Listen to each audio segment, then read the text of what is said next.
Hello everyone. बच्चों, हम elements का क्लासिफिकेशन कर रहे थे और हमने देखा था कि सभी एलिमेंट्स को एक एक करके पढ़ना बड़ा मुश्किल है। इसलिए कुछ साइंटिस्टों ने कुछ प्रयास किए थे उनको एक तरह से अरेंज करने के। तो हमने दो अरेंजमेंट हमने कर ली है। दो अरेंजमेंट हमने की थी। कौन कौन सी? डोबेराइनर के बारे में हमने पढ़ा था इससे पहले, और एक ऑक्टेव रूल के बारे में हमने पढ़ा था। और जो आज हम करने वाले हैं, थर्ड साइंटिस्ट है Russian scientist Mendeleev periodic table के बारे में आज पढ़ने वाले हैं। ठीक है, मेंडलीव नाम के साइंटिस्ट ने क्या किया था इसके बारे में आज पढ़ेंगे।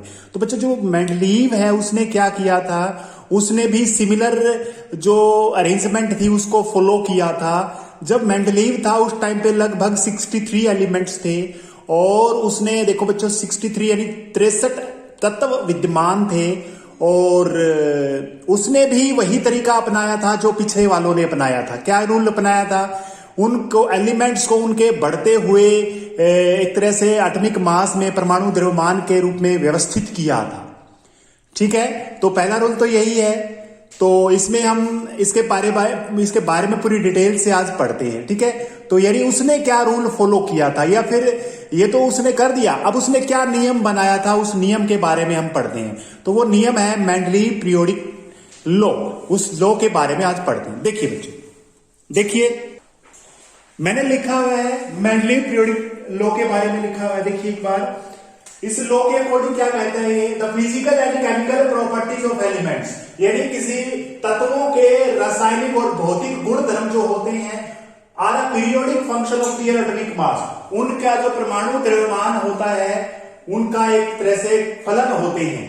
यानी इसका मतलब क्या हो गया, देखिए मीनिंग मैंने लिखा हुआ है, ये पहले समझिए इसको क्या कहना चाहता हूं।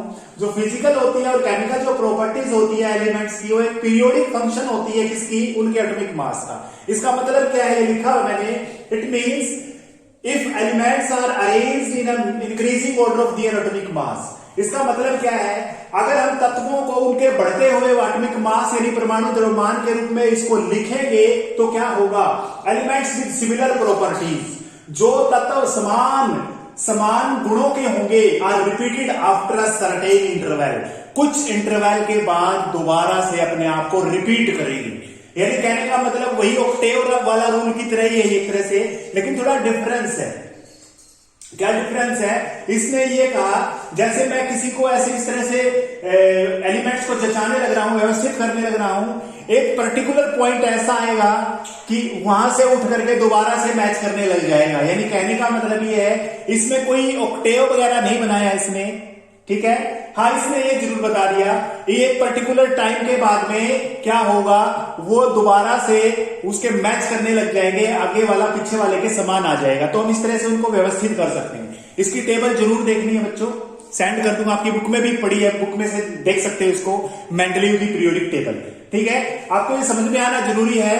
आपको एक ही बात समझनी है, ये जो ब्रैकेट में इसमें मैंने डबल कोट में लिखी है, फिजिकल और केमिकल प्रॉपर्टीज, यानी किसी भी तत्वों के, कोई भी तत्व है उनके जो भौतिक गुण होते हैं और जो रासायनिक गुण होते हैं वो क्या होते हैं, उनके द्रव्यमान, परमाणु द्रव्यमान का क्या होते हैं, एक फलन होते हैं। फलन, फंक्शन को हिंदी में फलन बोलते हैं, फलन होते हैं।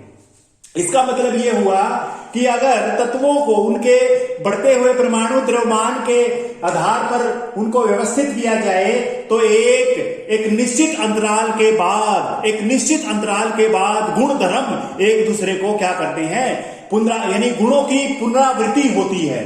यानी एक जैसे गुणों की पुनरावृत्ति होती है। पुनरावृत्ति का मतलब मैच करेंगे बच्चों, मैच करेंगे। ठीक है, तो ये मेंडलीव पीरियोडिक टेबल इसने ला बनाया था। इसके गुण तो देख लेते हैं, इसकी टेबल के अंदर क्या क्या इसके अंदर कैरेक्टरिस्टिक्स हैं। तो ये समझ में आ गया होगा, ये आपने उतारना जरूरी है साथ में। देखिए अब इसकी कैरेक्टरिस्टिक्स देख लेते हैं। अब एक बार ऊपर वाला जो मैंने करवाया है इसमें समझने की कोशिश कीजिए भी। आपको है ना इस तरह से व्यवस्थित करना है, इस तरह से व्यवस्थित कर दिया एलिमेंट्स को बढ़ते हुए मास के अंदर, कम मास ज्यादा, फिर ज्यादा, फिर ज्यादा, इस तरह से।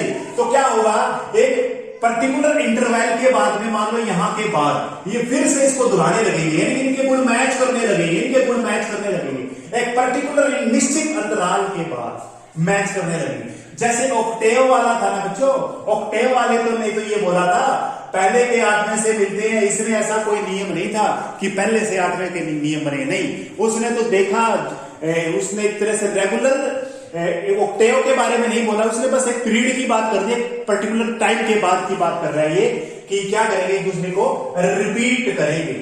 कैरेक्टरिस्टिक्स देखते हैं इसमें क्या है, जो इसकी टेबल है, his table was divided into 7 horizontal रो।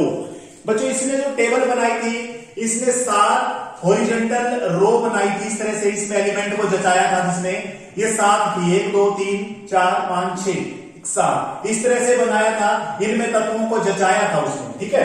इनको इसको इसने रो बोला था, क्या बोला था, रो बोला था।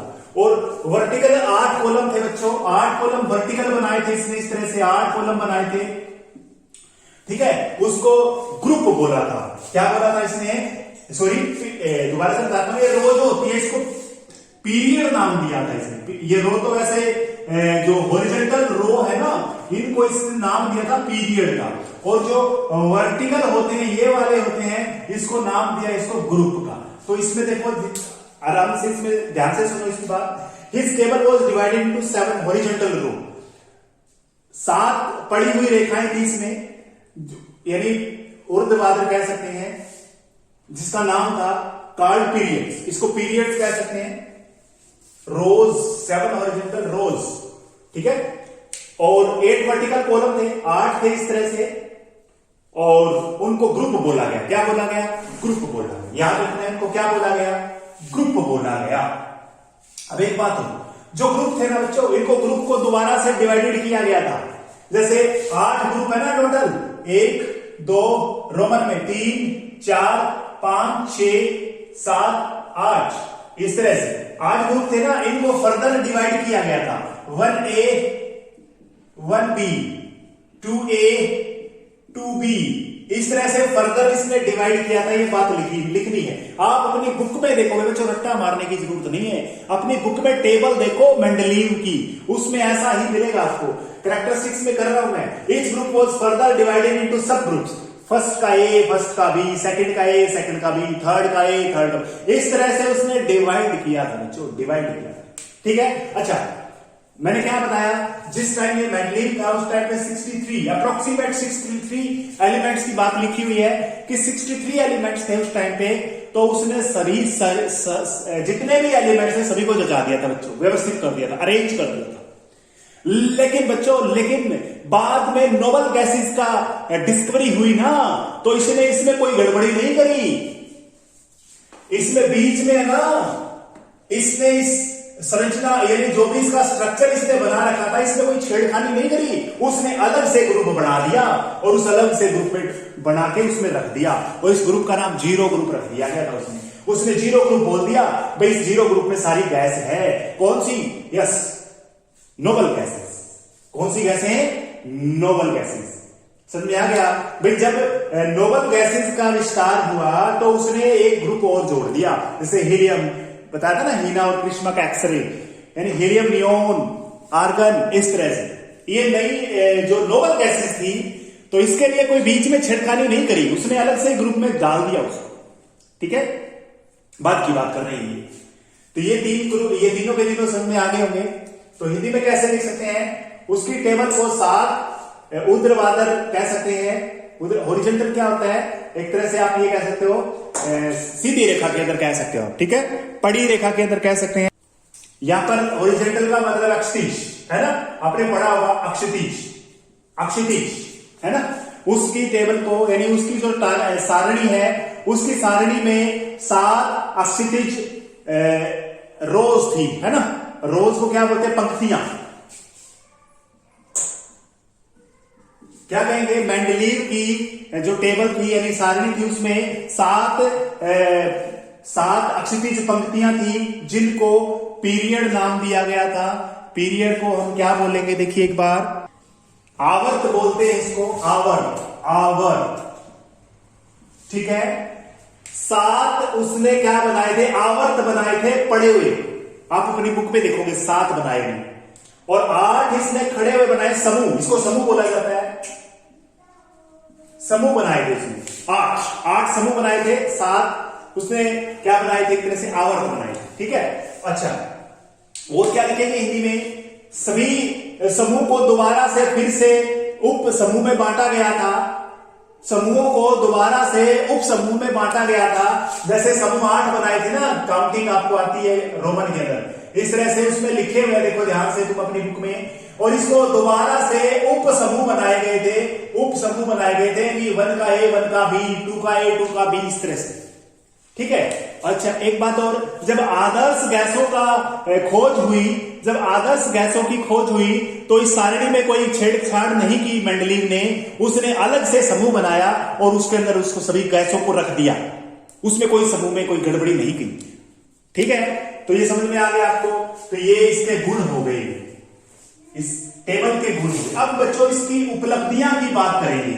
भाई जो मेंडलीव था, मेंडलीव की जो पीरियोडिक टेबल है, इसने कितनी उपलब्धि प्राप्त की, यानी इसकी उपलब्धि थी तो क्यों थी। देखो बड़ा अच्छा साइंटिस्ट था बच्चों, ये बड़ा ही अच्छा साइंटिस्ट था, इसकी हम बात करते हैं। देखिए एक बार इसने ना, जब ये अपने एलिमेंट्स को इस तरह से जचा रहा था, यानी व्यवस्थित कर रहा था, अरेंज कर रहा था, ये बीच बीच में एक तो गैप छोड़ दिया बच्चों इसने। देखो कितना बढ़िया साइंटिस्ट था ये, इसने ना कुछ गैप छोड़ दिए। मैं आपको बताना चाहता हूं, एल्यूमिनियम के नीचे इसने गैप छोड़ दिया, ठीक है, और सिलिकॉन के नीचे इसने गैप छोड़ दिया, खाली जगह छोड़ दी, गैप का मतलब खाली जगह, और बोरोन के नीचे भी इसने खाली जगह छोड़ दी बच्चों, खाली जगह छोड़ दी इसने। और है ना, ध्यान से सुनो मेरी बात, इसने खाली जगह छोड़ दी।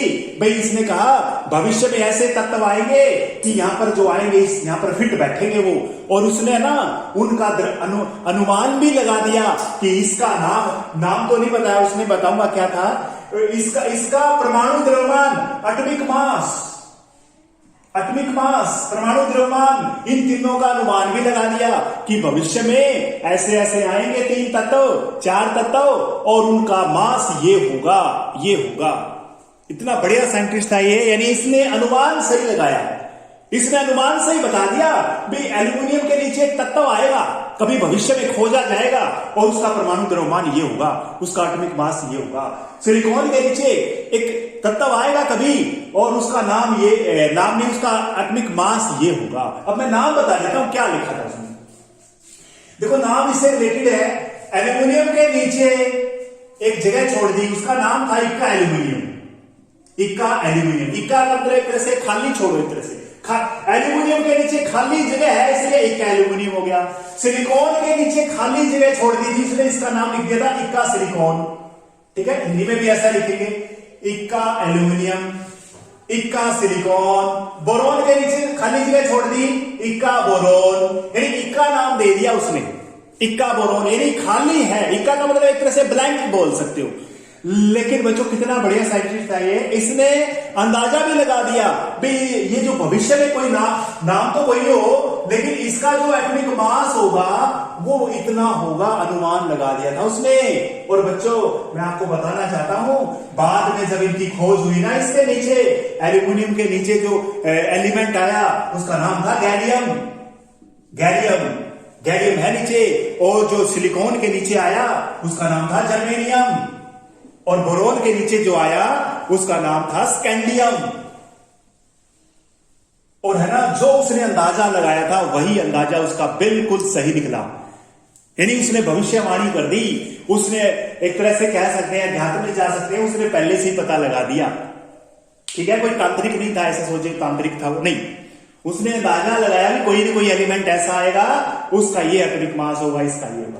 तो पहले वाली समझ में आ गया होगा, मैंने पहले वाला बता दिया। हम लिखेंगे इसमें अचीवमेंट्स, उपलब्धियां में क्या लिखेंगे, मेंडलीव लेफ्ट सम गैप, कुछ मेंडलीव ने अपनी पीरियोडिक टेबल में कुछ रिक्त स्थान छोड़ दिए, जो उन तत्वों के लिए छोड़े जो उस समय अननोन थे, अनभिज्ञ थे, जिनके बारे में पता नहीं था, अनभिज्ञ। यानी क्या लिखेंगे, मेंडलीव ने अपनी टेबल में, अपनी सारणी में कुछ अज्ञात लिख सकते हैं, अज्ञात तत्वों के लिए खाली स्थान छोड़ दिए, रिक्त स्थान छोड़ दिए, और उनके परमाणु द्रव्यमान का अंदाजा भी लगा दिया। भी ये परमाणु द्रव्यमान होगा। ये बढ़िया अचीवमेंट थी इसकी इन हिज पीरियोडिक टेबल, ठीक है। He correctly predicted the property of these elements. बच्चों इसने है ना इनकी जो गुणों को भी अच्छे से क्या कर दिया, अनुमान लगा दिया। इनके जो गुण है ना उसने पहले से ही बता दिए थे, इसके गुण ऐसे होंगे। इसके नीचे लिख रहा है तो जैसे सेम टू सेम बिल्कुल हूबहू इसके गुण मैच करते हैं बच्चों, उसने पहले ही लगा दिया था। जैसे एग्जांपल दिया है एल्यूमिनियम सिलिकॉन, इसके नीचे लिखा है अंडर एल्यूमिनियम के नीचे भी, सिलिकॉन के नीचे भी, ब्रोन के नीचे भी। अंडर एल्यूमिनियम के नीचे था इक्का एल्यूमिनियम, अंडर सिलिकॉन के नीचे था इक्का सिलिकॉन, और अंडर बोरॉन के नीचे था इक्का बोरॉन। और मैंने नाम इसमें लिखा नहीं है। एल्यूमिनियम के नीचे जो आया वो गैलियम था बच्चों, गैलियम। सिलिकॉन के नीचे आया वो जर्मेनियम था बच्चों, जर्मेनियम। और बोरॉन के नीचे क्या था, स्कैंडियम, स्कैंडियम, SCANDIUM, स्कैंडियम। तो पहला अचीवमेंट समझ में आ गया। उपलब्धि क्या थी इसकी, हाँ इसने खाली जगह छोड़ दी, इसने भरने की कोशिश नहीं की, उसने सोचा अवश्य ही कोई ना कोई एलिमेंट आएगा, ठीक है। अब एक बात और मैंने तो पहले बता दी थी, जब भी नोबल गैसेस की डिस्कवरी हुई बच्चों, यानी आदर्श गैसों का जब क्या था, आदर्श गैसों की जब खोज हुई तो उसने इसमें कोई छेड़खानी नहीं की, उसने अलग से ग्रुप बनाया और उसके अंदर फिट कर दिया। ये भी इसकी एक तरह से क्या है, एक तरह से क्या कह सकते हैं, इसका ही गुण है बच्चों। When noble gas were discovered they were placed in a new group, एक नए ग्रुप में जोड़ दी गई उसको, और इसका नाम था जीरो ग्रुप बोल सकते हैं, विदाउट डिस्टर्बिंग द एग्जिस्टिंग या प्रीवियस ऑर्डर। हिंदी में क्या लिखेंगे भाई, जब भी आदर्श गैसों की खोज हुई तो वर्तमान सारणी को बिना छेड़े उनको अलग समूह में रख दिया गया। क्या लिखेंगे, आदर्श गैसों, जब आदर्श गैसों की खोज हुई तो वर्तमान सारणी को बिना छेड़े उसने अलग समूह में रख दिया, जिसका नाम जीरो समूह था, ठीक है। और ये लास्ट वाला तो बिल्कुल है। इसने जो एलिमेंट के जो ग्रुप बनाए थे, कॉलम बनाए थे, उनके जो सिमिलर प्रॉपर्टी वाले एक जगह उसने रखे थे बच्चों, एक जगह उसने रखे थे। ये बड़ा अच्छा साइंटिस्ट था, लेकिन इसमें भी थोड़ी कमियां थी। कमियां हम करेंगे बच्चों, बिल्कुल इजी है ये, ऐसा नहीं है मुश्किल है। तो इसने इसकी कमियां मैं आपको बता देता हूं एक बार। देखिए 2 कमियां हैं बस, ज्यादा नहीं है, 2-3 कमियां तो होती रहती हैं, लेकिन फिर भी इसको नहीं माना गया बच्चों इसको। और आजकल जो हम पढ़ते हैं वो क्या पढ़ते हैं मैं आपको आगे बताऊंगा, ठीक है। देखिए बच्चों, इसमें कमियां, पहली कमी क्या करेंगे, आइसोटोप को ये रख नहीं पाया था, नो प्लेस फॉर आइसोटोप्स, ठीक है। इसका मतलब ये हुआ, मतलब ये कह सकते हैं ही could not place isotopes in his table, यानी वह संभारिक, आइसोटोप पता है संभारिकों को अपनी टेबल में नहीं रख पाया था। इसका मतलब क्या हुआ बच्चों, जैसे हाइड्रोजन है, हाइड्रोजन के 3 आइसोटोप पढ़ाए हुए हैं, जैसे एक इलेक्ट्रॉन वाला, एक इलेक्ट्रॉन वाला, 2 प्रोटॉन वाला, तो इनके मास अलग अलग होती है। एक का मास 1 होता है, एक का 2 होता है, एक का 3। ये कैसे रखेगा, फिर भूल गया, ये इसको नहीं रख पाया। ये क्यों, हाइड्रोजन तो अकेला हो गया, बताओ। अब इसने बढ़ते हुए क्रम में रखा था, किसमें रखा था, परमाणु एलिमेंट्स को, तत्वों को उनके बढ़ते हुए क्रम में रखा था। बताओ हाइड्रोजन को, एक ही हाइड्रोजन है, ये हाइड्रोजन अकेला है, इसका मास 1 भी है, इसका 2 भी है, इसका 3 भी है। बताओ तीनों को कहां रखेगा, ये हाइड्रोजन तो एलिमेंट तो एक ही हो गया, ये तत्व तो एक ही है, 3 जगह थोड़ी ना आ सकता है। एक ही जगह आएगा, ये तो पहले पे आएगा, दूसरे पे आएगा, तीसरे पे आएगा। नाम तो हाइड्रोजन ही है इसका, ये इस पे रखेगा, इस पे रखेगा, इस पे रखे, वजन अलग है तो क्या होगा, नाम तो एक ही हो गया ना। तो इसलिए इसने ये कमी थी भी, आइसोटोप को ये जगह नहीं दे पाया था। कहां देगा ये, अब पहले हाइड्रोजन को रख दिया इसने, ठीक है। अब हाइड्रोजन, एक ऐसा हाइड्रोजन भी है जिसके अंदर एक, इसमें तो क्या होता है, प्रोटॉन नहीं होता, आपने पढ़ा होगा, प्रोटॉन नहीं होता, इसमें सिर्फ एक इलेक्ट्रॉन ही होता है। इसमें एक प्रोटॉन होता है, इसमें 2 प्रोटॉन होते हैं, ये हमने पढ़ा है। अब बताइए मास इनका अलग अलग है, तो ये अलग अलग कैसे रखेगा, नाम तो एक है, ये यहां पर दोबारा से हाइड्रोजन थोड़ी रखेगा, नाम तो एक ही हो गया, ये तो नाम तो एक ही है। तो इसलिए आइसोटोप को जगह नहीं दे पाया था, ये आपको ध्यान रखना है, ठीक है। और दूसरी बात हम करें, हाइड्रोजन को भी, यानी कहने का मतलब है, आइसोटोप की तो बात हो गई और मैंने हाइड्रोजन का एग्जांपल दे दिया। हाइड्रोजन के लिए ये एक तरह से कह सकते हैं प्रॉपर जगह नहीं थी इसके पास, ठीक है। या क्या लिखेंगे, he could not give the place to hydrogen, he could not give the proper place to hydrogen, यानी उसने हाइड्रोजन को एक प्रॉपर जगह नहीं दी, यह कह सकते हैं वह हाइड्रोजन को एक उचित स्थान नहीं दे पाया था, हाइड्रोजन को उचित स्थान नहीं दे पाया था।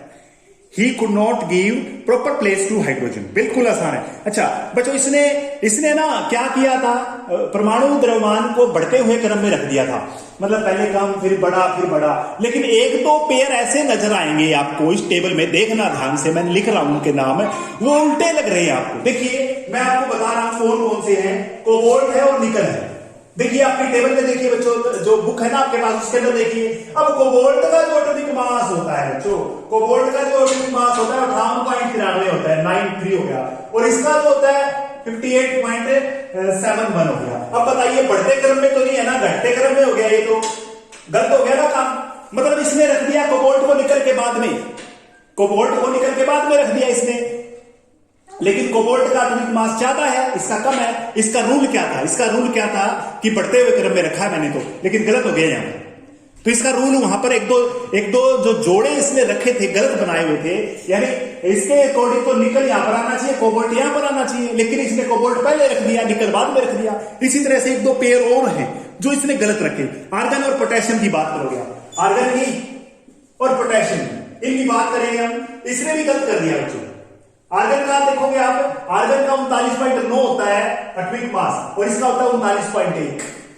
बताइए ये भी घट गया, घटते हुए क्रम में रख दिया इसने, इसको भी गलत रख दिया। इसका मतलब ये हुआ, इसका मतलब हम कह सकते हैं कुछ जोड़े, तत्वों के कुछ जोड़े मेंडलीव के नियम का कह सकते हैं फॉलो नहीं करते थे, या कह सकते हैं उसका पालन नहीं करते थे। यानी कुछ तत्वों के कुछ जोड़े मेंडलीव के नियम का पालन नहीं करते थे। जैसे उदाहरण दे सकते हैं कोबाल्ट और निकल का जोड़ा, आर्गन और पोटेशियम का जोड़ा, इसने बाद में रख रखा था इनको। ठीक है, इंग्लिश में क्या लिखेंगे, some pair were not matched with this rule या विद हिज रूल। कुछ पेयर इसके रूल से मैच नहीं करते थे, जैसे एग्जांपल मैंने आपको दे दिए। तो बच्चों ये मेंडलीव का आपने अच्छे से तैयार करना है। ठीक है, थैंक यू बच्चों, हिंदी में और इंग्लिश में दोनों में समझा दिया है। लिखने की कोशिश करें, वीडियो को एक बार और देख लें। Thank you.